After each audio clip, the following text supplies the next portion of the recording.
እንግዲህ ዛሬ የምናየው ስለ አንዲት ታላቅ መሪ ነው።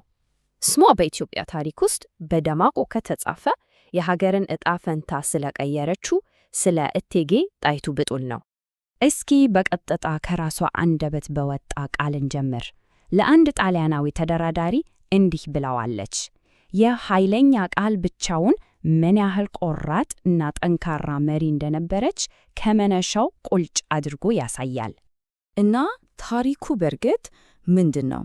የስልት የኃይል እና በታሪክ ውስጥ ታይቶ የማይታወቅ የጸረ ቅኝ ግዛት ትግል ታሪክ ነው። ይህች ሴት የሀገሯን ዕጣ ፈንታ ነው ለዘላለም የቀየረችው። እሺ፣ ጣይቱን በደንብ ለመረዳት እሷ የወጣችበትን የፖለቲካ ስርዓት መጀመሪያም መመልከት አለብን። በኢትዮጵያ ቤተ መንግስት የነበረው የስልጣን መዋቅር ከሌላው ዓለም ትንሽ ለየት ይላል።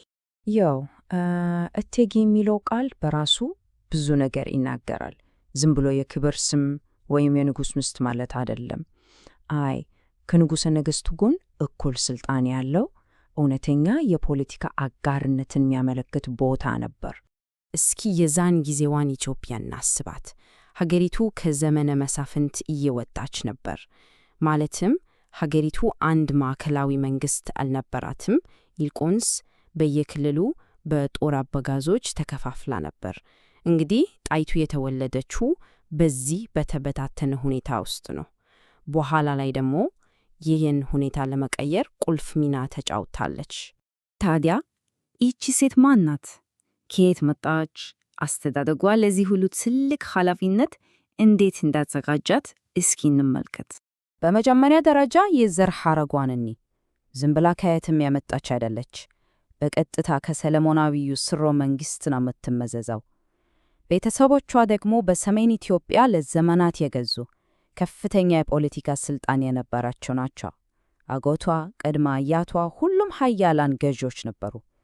ስለዚህ ከጅምሩ የሥልጣን ሰው ነበረች ማለት ይቻላል። እሺ፣ ከዘር ሐረጓ በተጨማሪ ደግሞ ትምህርቷን ይመልከት። ይህ ደግሞ ሌላ ታሪክ ነው። በዛ ዘመን ለሴት ልጅ እጅግ በጣም ያልተለመደ ትምህርት ነው ያገኘችው። አማርኛና ግዕዝ ማንበብና መጻፍ ትችል ነበር። አስቡት፣ ዲፕሎማሲ፣ ፖለቲካ፣ ኢኮኖሚክስ ተምራለች። በዛ ላይ ደግሞ የተዋጣላት የቅኔ ገጣሚ እና የስንጠረዥ ተጫዋች ነበረች። ይህም ያሳየው ምን ያህል አስተዋይ እና በብዙ ዘርፍ የተካነች እንደነበረች ነው። እና ቀጥሎ በሕይወቷ የመጣው ትልቁ ምዕራፍ ከምኒልክ ጋር ያደረገችው ጋብቻ ነው። ይሄ ግን ዝም ብሎ የሁለት ሰዎች ጋብቻ አልነበረም። በፍጹም ይሄ የፖለቲካ ጥምረት ነበር። የሰሜኑን ኃያል ክፍል ከመሃል አገር ጋር ያጣመረ፣ ሀገሪቱን አንድ ለማድረግ የተደረገ ስልታዊ ውህደት ነው። አያችሁ፣ በ1883 ዓመት ምኒልክን ስታገባ ይሄ አምስተኛ ትዳሯ ነበር። እናም ይሄ ጋብቻ ትልቅ የፖለቲካ ስሌት ነበረው። በሀገሪቱ ውስጥ የነበሩትን ኃያላን የሰሜን እና የመካከለኛውን ክፍል አንጃዎች አንድ ያደረገ ለሀገሪቱ አንድነት በጣም ወሳኝ የሆነ ስልታዊ ጥምረት ነበር። እና እንደ ቡድን ሲሰሩ ደግሞ በጣም የሚገርም ጥምረት ነበራቸው። ልክ እንደ ሳንቲም ሁለት ገጽታ ማለት ነው። ምኒልክ ነገሮችን አጥርቶ ማየት የሚወድ ነገ እያለ ውሳኔዎችን የሚያቆይ ዲፕሎማት ነበር። ጣይቱ በበኩሏ በፍጹም እምቢ ምትል ቆራጥ እና ፈጣን ውሳኔ የምትሰጥ መሪ ነበረች። አንዱ የሌላውን ክፍተት የሚሞላ ድንቅ አጋርነት ነበር። ይሄ አጋርነታቸው በንግግር ብቻ አይቀር አልነበረም፣ በተግባርም የዘመናዊቷን ኢትዮጵያ መሰረት ጥሏል። ለምሳሌ የዛሬዋን ዋና ከተማ አዲስ አበባን በ1886 በጋራ ነው የመሰረቱት። እንዲያውም ቦታውን መርጣ አዲስ አበባ ብላ የሰየመችው እራሷ እቴጌ ጣይቱ መሆኗን ይነገራል። እንግዲህ አሁን ወደ ታሪኩ ማጠንጨኛ ወደ ወሳኙ ምዕራፍ እንደርሳለን። ይህ ታላቅ አጋርነት ከምንጊዜውም በላይ የተፈተነበት፣ የኢትዮጵያ ዕጣ ፈንታ በሚዛን ላይ የወደቀበት ወቅት ነው። ሁሉም ነገር የተቀሰቀሰው በአንድ ሰነድ በአንድ ውል ምክንያት ነው። የ1889 የውጫሌ ውል በስሙ የወዳጅነትና የንግድ ስምምነት ይመስላል። ነገር ግን ከጀርባው የኢትዮጵያ ሉዓላዊነትን የሚገዳደር የተደበቀ አደገኛ ዓላማ ነበረው። ማታለያው ያለው ዝርዝር ውስጥ ነው። በተለይ ደግሞ አንቀጽ 17 ላይ ነገሩ እንዲህ ነው። በአማርኛው ቅጂ ላይ ኢትዮጵያ ከፈለገች በውጭ ጉዳዮቿ ከጣሊያን መንግስት እርዳታ ልትጠይቅ ትችላለች ይላል። በጣሊያኛው ደግሞ ኢትዮጵያ በውጭ ጉዳዮቿ ከጣሊያን መንግስት እርዳታ መጠየቅ አለባት ብሎ አዙረውታል። አንደኛው ምርጫ ሲሆን ሌላኛው ግዴታ ነው። ይህን ስውር ልዩነት ለመጀመሪያ ጊዜ ያየችውና የተረዳችው እቴጌ ጣይቱ ነበረች። ታዲያ ጣይቱ ምን አደረገች? በቃ በባህሪዋ በሆነው ቆራጥነትና ግልጽነት ውሉን ቀዳ የጣለችው እሷ ነች ይባላል።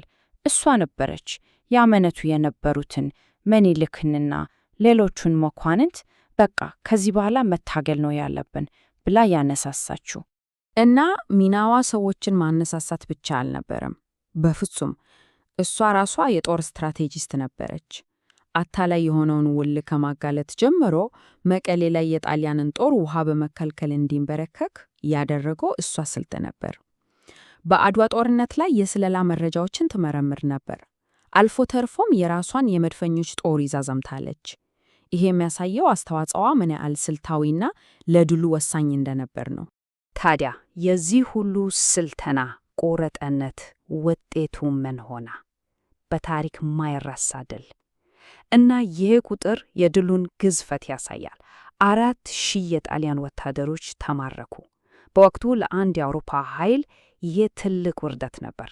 የአድዋ ድል ዝም ብሎ የአንድ ጦርነት ውጤት አልነበረም። በ19ኛው መቶ ክፍለ ዘመን አንድ የአፍሪካ ሰራዊት በአውሮፓ ኃይል ላይ የተቀዳጀው ትልቁና ወሳኙ ድል ነበር። ይህ ድል በመላው የቅኝ ግዛት ዓለም ላይ ነው ትልቅ መናወጥ የፈጠረው። ከሁሉም በላይ ደግሞ የኢትዮጵያን ነጻነት አስጠበቀ። እንግዲህ ከዚህ ታላቅ ድል በኋላ የኢትዮጵያ ብርሃን ከብላ ለመጠራው ለዚች ታላቅ ሴት ቀጣዩ የሕይወት ምዕራፍ ምን ይዞ መጣ? የመጨረሻዎቹ ዓመቶቿ ግን ከድሉ በኋላ የነበረው ጊዜ ቀላል አልነበረም።